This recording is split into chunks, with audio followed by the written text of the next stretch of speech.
Hello বন্ধুরা, আজকে ছোট একটা ভিডিও হতে যাচ্ছে। ভিডিওটা মনোযোগ দিয়ে দেখবেন। যদি বিন্দুমাত্র আপনার অনুভূতি থেকে থাকে তাহলে অবশ্যই ভিডিওটা দেখবেন। আচ্ছা, শুরু করা যাক। তো প্রথমত আপনারা যারা সোশ্যাল মিডিয়া ইউজ করেন তারা অবশ্যই দেখেছেন যে রংপুরের ঘটনাটি। তো কিভাবে একটা অভিযোগ এনে বা একটা মব সৃষ্টি করেছে তারা। আশা করি প্যাটার্নটা আপনারা জানেন।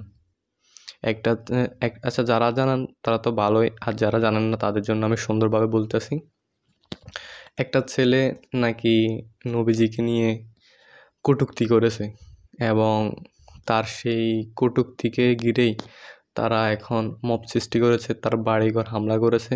অথচ ছেলেটিকেই কিন্তু পুলিশে নিয়ে গেছে। এখন সেই ছেলেটি এখন কোর্টে আছে। সে তার যদি করে থাকে তাহলে অবশ্যই সে তার ন্যায্য শাস্তি পাবে।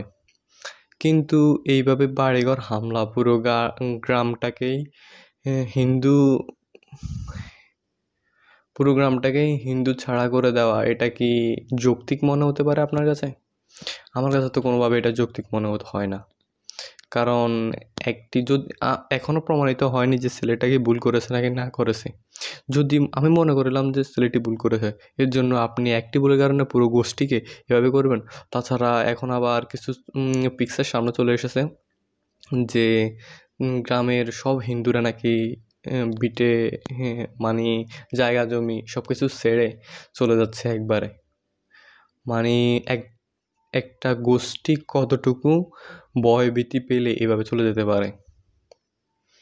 আমরা আসলে হিন্দু সমাজ বাংলাদেশে টিকবে না, বর্তমান সময় 7%-এর নিচে আছে। বাংলাদেশে হিন্দু টিকবে কি না ভবিষ্যৎ যদি এইভাবে চলতে থাকে, আগামী 2 বছরের ভিতরে দেখবেন যে সেটা শূন্যের কোটায় চলে আসবে। I am 100% sure.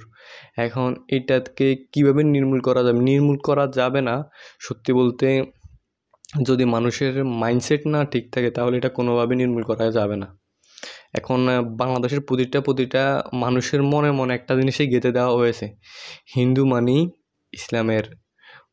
ইসলামের বড় শত্রু। এরকম একটা মাইন্ডসেট সবার ভিতরে ঢুকিয়ে দেওয়া হয়েছে। সো আরও বড় বড় জিও পলিটিক্স আছেন, তারা বুঝবেন যে এটা যদি কী করা যাবে। আমি আপনাদের কাছে ছেড়ে দিলাম, কমেন্ট করবেন যে এখন বর্তমান সময় বাংলাদেশে হিন্দুদের কী করা উচিত। কিছু অভিজ্ঞ ফিলোসফার এবং কিছু বড় জিও পলিটিক্স, যারা জিও পলিটিক্স নিয়ে খোঁজখবর নেন, তারা বলে নাকি বাংলাদেশ ছেড়ে দেওয়া উচিত। অনেকেই বলেন বাংলাদেশকে বিভাজন করে নতুন একটা কান্ট্রি করা উচিত।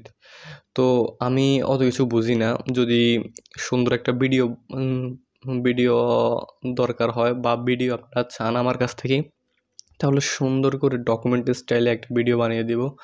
তো আপনারা সবাই কমেন্ট করেন যে বর্তমান সময়ে বাংলাদেশের হিন্দুদের কী করা উচিত।